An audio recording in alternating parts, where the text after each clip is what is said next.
Halo sahabat manusia dan non manusia. Kali ini gue mau share soal apa aja yang gue pelajarin dulu pas gue kuliah. Sedikit konteks, UPH itu kurikulumnya lebih ke desain untuk arsitektur. Jadi bukan yang nantinya lulus jadi ST, tapi dia lebih ke SARS, desain benar arsitektur. Nah, yang jadi problem di sini, gue nggak bisa pastiin kalau semua sekolah arsitektur Indonesia tuh ngajarin hal yang sama. Cuman at least apa yang gue bisa share di sini adalah kalau lu masuk desain, kurang lebih kayak gini pembelajaran tahap awalnya. Gue sih harapannya nge-share ini biar kalian kalau mau masuk jurusan arsitektur dan milih sekolah yang basic kurikulumnya itu desain, at least kalian punya gambaran kayak apa yang harus dipersiapkan, apa yang harus pelajari duluan. Karena pada awalnya memang agak aneh pembelajarannya. Gue nggak expect gue akan belajar itu di tahun pertama, dan bahkan gue nggak expect kalau itu akan berguna nanti, karena itu sangat abstrak dan aneh. Nah, yang pertama kalian perlu tahu, untuk pertama kali masuk jurusan arsitektur, biasanya tuh akan punya beberapa mata kuliah yang berkaitan dengan dasar-dasar arsitektur dan juga dasar-dasar desain. Mata kuliah utama biasanya tuh bakal jadi studio. Studio itu adalah tempat lu untuk ngerancang. Tapi kalau di kampus gua dulu itu tuh dibagi menjadi dua. Pertama riset, kedua perancangan. Setelah studio, lu akan dapat mata kuliah dasar-dasar arsitektur, akan pelajari terminologi baru, akan pelajari hal-hal yang kira-kira akan jadi base lu lah dalam memahami arsitektur. Tapi di studio itu kalau tahun awal itu lebih ke memahami tubuh, lebih memahami manusianya, ataupun memahami objek. Jadi kita diajar atau nggak diarahkan untuk memahami objek-objek lain terlebih dahulu, nggak langsung memahami bangunan, ruang, arsitektur, dan segala macam. Tapi kita diajak untuk memahami yang terlebih dahulu, misalnya objek. Kalau objek itu dulu sering belah buah-buahan atau nggak sayur. Jadi kita akan ngebedah itu misalnya di section, dipotong, misalnya dipotong bagi dua. Terus dipelajarin tuh intarnya gimana, kayak lu belajar biologi lah. Kalau lu lihat potongan di biologi, potongan tubuh misalnya gitu, atau potongan sayur-sayuran, paprika, buah semangka atau apapun itu, And the lucky spice is paprika. lu bisa lihat biji-biji di dalamnya segala macam, kurang lebih kayak gitu. Di zaman gua dulu kita tuh belajar soal tubuh, bagaimana menghiperbola tubuh kita, gerakan tubuh kita di ruang itu seperti apa. Misalnya kalau gua regangin tangan gua maksimal itu seberapa, jadi itu berbicara soal ergonomi kan. Terus kalau gua gerakin ke atas, motion apa yang terjadi di situ.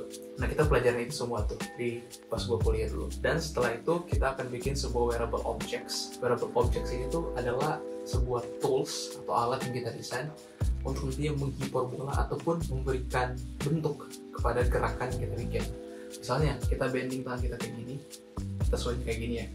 Jadi kita bisa bikin satu objek tuh yang menggambarkan bentuk dari gerakan swing tangan kita ini. Dan gue bikin waktu itu pakai knee. Jadi ketika knee gue di bending kayak gini, ada objek yang bergerak tuh, yang naik turun dan mundur sini.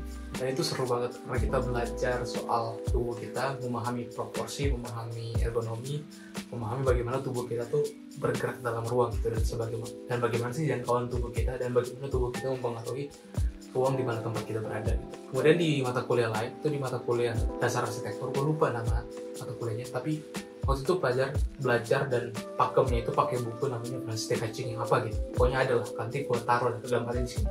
Nah, itu tuh kita belajar soal dasar arsitektur. Pembedaan apa itu arsitek, arsitektur, arsitektural. Beda itu semuanya.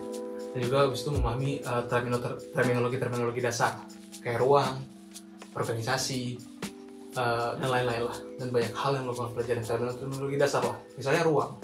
Jadi waktu itu kita diminta untuk nge-sketsa apapun yang kita lihat, tapi harus menggambarkan kata tersebut. Misalnya space, ruang. Kita harus menggambarkan ruang itu seperti apa. Dulu gue nggak kebayang tuh. Gue gambar kalau nggak salah depan dari kosan gue, kayak fasad dari kosan gue tuh gue gambarin. Ternyata itu bukan ruang. Ada ruang sih, tapi tidak terlalu terdefinisikan ruang. Temen gue yang paling bagus itu dia gambar yang namanya itu pohon. Dia gambar pohon, ada orang duduk di bawah pohon, terus ada bayangan.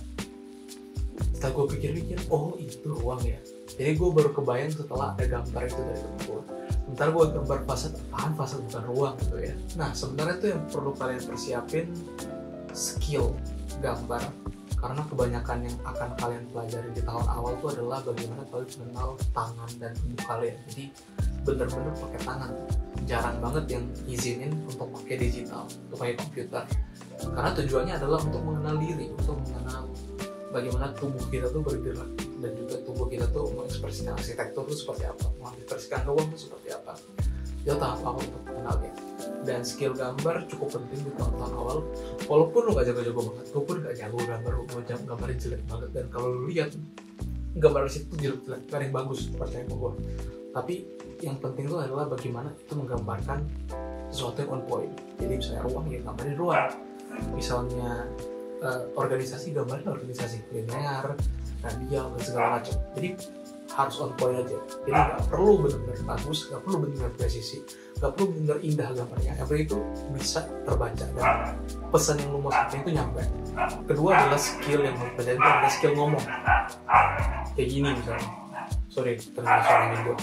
Jadi skill ngomong itu penting karena ketika lu udah punya gambarnya, udah punya blueprint, lu harus menceritakan itu.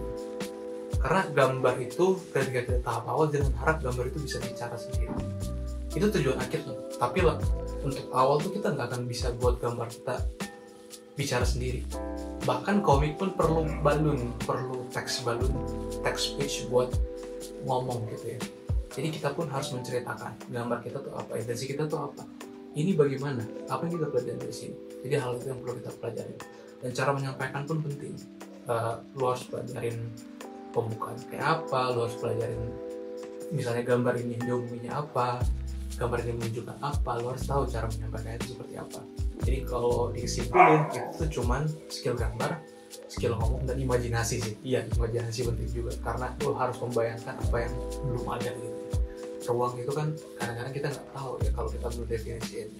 Kalau hal-hal lain sih lo akan pelajarin along the way lah. Tapi basicnya tuh tiga itu: imajinasi, skill gambar pakai tangan. Tapi ingat, skill gambar pakai tangan tuh nggak terlalu penting, tapi bukan hal yang sangat utama kok. Tenang aja, lo akan pelajarin along the way.